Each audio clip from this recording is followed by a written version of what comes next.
We are a nation, within a nation in this country, searching for a nationality. And once we find our nationality and serve that nationality, we'll do for ourselves what needs to be done. All ethnic groups in this country understand they got a nationality. Because you answer to such stupid words like Negro and color and black. You have no nationality. Negro is not a nationality. Some lazy Portuguese or Spaniard took an adjective and made a noun out of it. Colored is not a nationality. Black tells you how you look, but it don't tell you who you are. That's right. The name of a people must relate them instantaneously to land, history, and culture. And anytime you call a people by their right name, anytime you call a people, name a people, and fail to relate them back to land, history, and culture, you have called them out of their name. There's no black land or black hole of it. There's nothing wrong with the word black. Nothing wrong with it at all.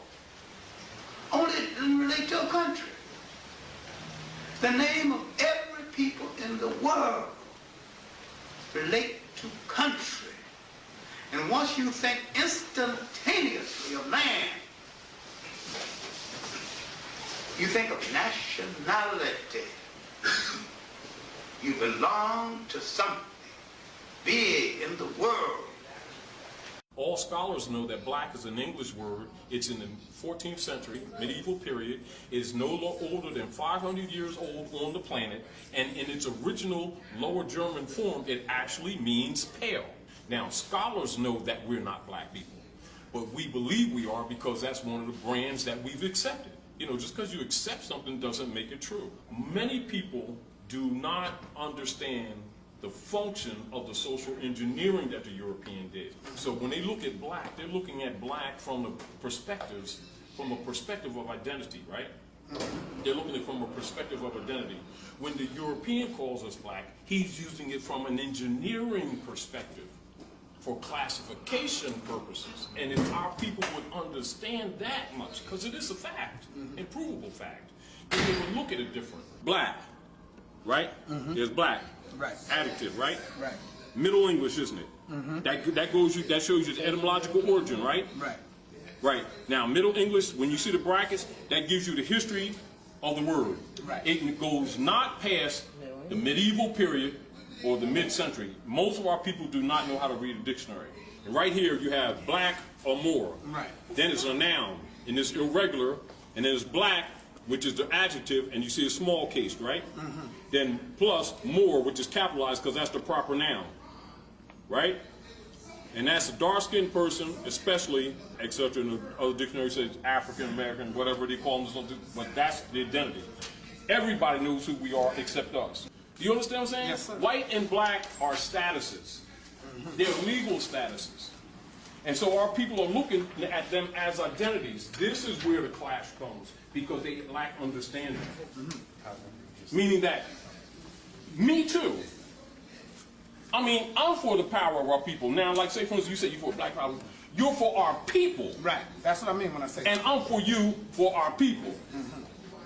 But when you say black power, you just cast them right into the lowest class of society. But it is only not for a lack of sincerity. It's a lack of knowing what it means in an engineering perspective. And so a social engineer recognizes it immediately. A person who's just passionately battling for the rights of their people are not looking at it from that perspective. So they're innocent victims of linguistics and law. Now, what happens is, if a brother comes try to wake them up, we're all passionately, you know, because we got to do this thing now, right? You know, we're trying to fix something.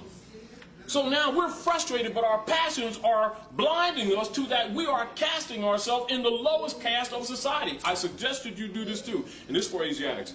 Go into one of the great historians that's recognized all over the world, David McRitchie. That's European. And they'll tell you in the history that black and white are legal statuses. They have nothing to do with complexion. Nope, not at all. And guess what? That's not just here. That's all over the world. Our people here who've been miseducated from European colonialism are the only ones that don't know it. And we keep on arguing the low status and then get mad because people treat us accordingly.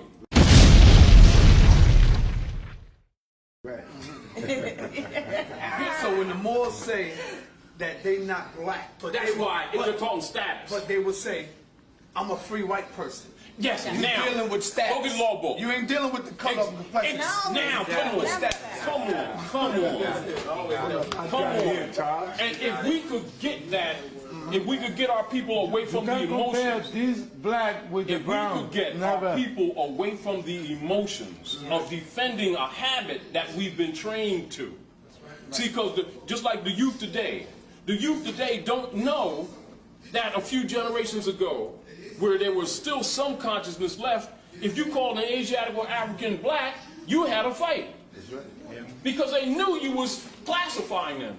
But our people have been miseducated, and so now they think it's an identity. But I say to you right now, like, all right, red, black, green, right? So I can pull down right now a map, show you Tamari, Kibalan, you understand, Kamak, that you call Africa today, that people generally call Africa today. And you see any Asiatic that come from Africa, they will never come here talking about their Africans. They will come here telling you their national name. The people that do that African stuff is us here who trying to get back mentally.